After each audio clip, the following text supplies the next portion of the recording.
Good. All right. Hi, everyone. Are we ready to learn about if statements? Yeah. Yeah. Okay, great. Let's get started. So, I'm curious to see if you know what if statements are. Let's see. Wait.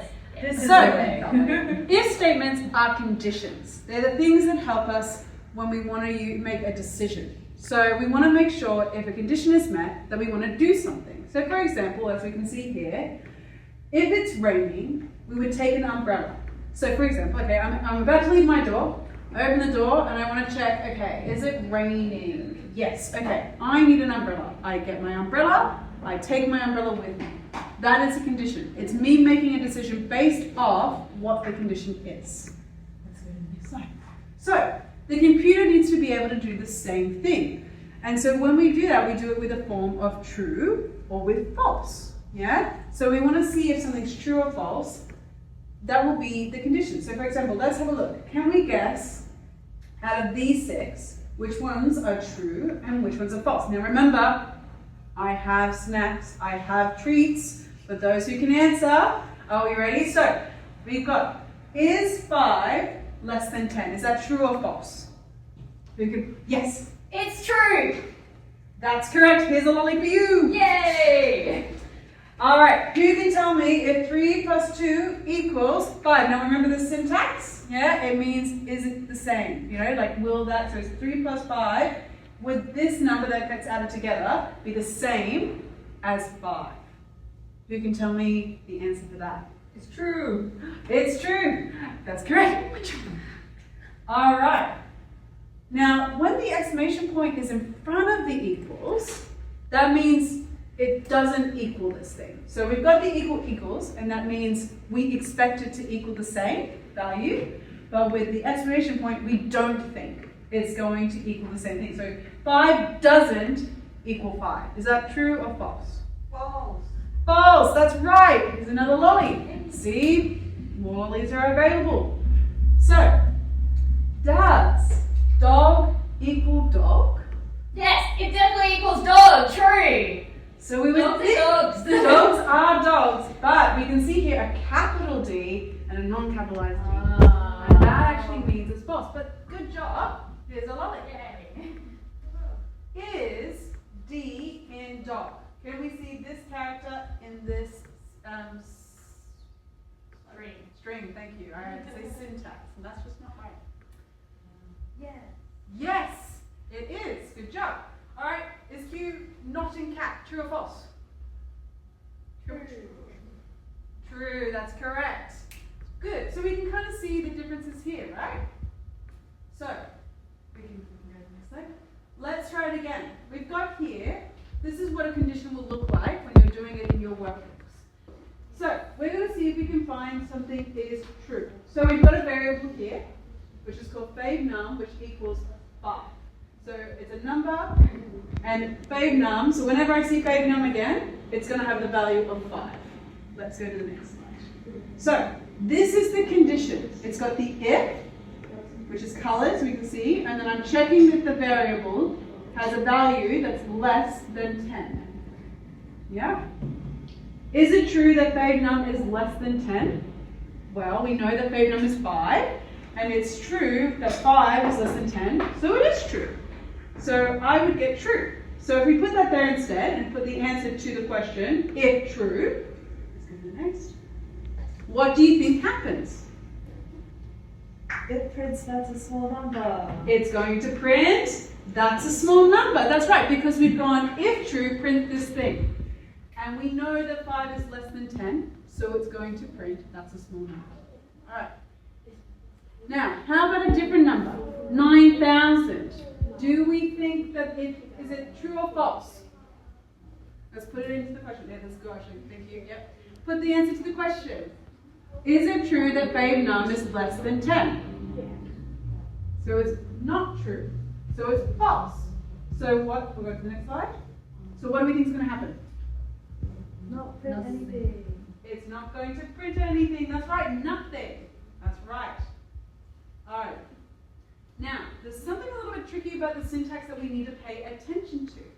This line controls the line underneath it.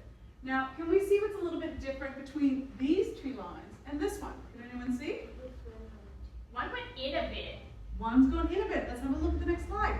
So, that's right. That's because this line controls anything that's indented underneath it. So when I want something to run or do something based off the condition, I need it to be indented. Yeah? So, let's go to the next slide.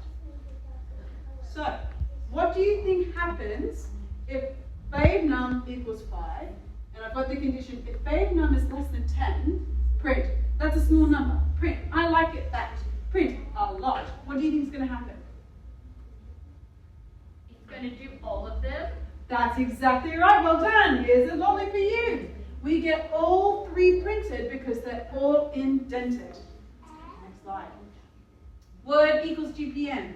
If word equals GPN, print GPN is awesome. Do we all know what's going to happen? What's going to happen, everyone? Prince GPN is awesome. It prints. GPN is awesome. That's right. Let's go to the next one.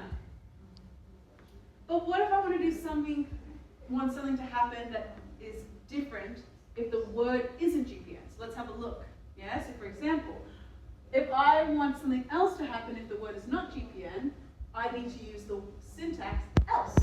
And it's the same thing. It's like if it's raining outside, I take an umbrella. Else, I wear a skirt because it's warm enough. It's not raining, so I want to be able to wear a skirt outside. So let's see what is going to happen. The word, what does the word equal? What's the value of word? Chocolate. Chocolate. If word equals GPN, print GPN is awesome. Else, and look, we've got the dots here for syntax. Print the word isn't GPN. Let's see what happens. What do we think is going to happen? Nothing? Let's have a look, shall we? The word isn't GPN, sad face, but great idea, good thinking. All right, let's go to the next one. All right, now this is a bit of a different one. So we've got else statements means something still happens if the if statement was false. So what we're doing here is we're adding another syntax called elif. And that means it's kind of doing 2 checks before, if it's neither of those things, it prints the third. So for example, if word equals GPN, print GPN is also. Then I use elif to check if the word is something different, like chocolate. And I wanted to say, print yum, chocolate, if it's that. But if it's neither of those 2 words, I want to print the word isn't GPN, sad. So, what's the value of the word? Chocolate. Chocolate. What do we think it's going to print based off those 3 options? Yum, chocolate. Let's have a look. That's right, well done. So we've got yum, chocolate. Let's go to the next slide. Now, before we go on to our workbooks, we want to make sure that we're focusing on these little things that can sometimes trip us up when it comes to syntax.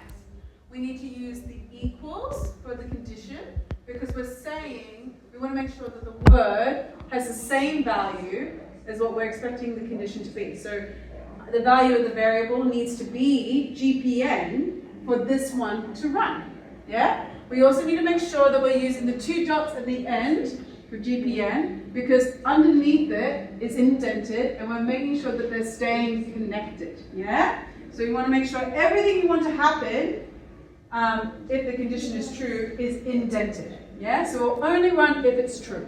But Sarah, one of the lines only has 1 equals and the other ones all have 2 equalses. That's true. That's because we're applying a value here. So I'm saying I'm giving a value to the word variable, sorry, the variable word. But here I'm checking to see if word has the same value as something else, which is why I'm using 2 equals. Wow. All right, you now know all there is to know about if, elif, and else. So see if you can do part 3. There's plenty of tutors around to help, and I'm happy to help out as well. Yay.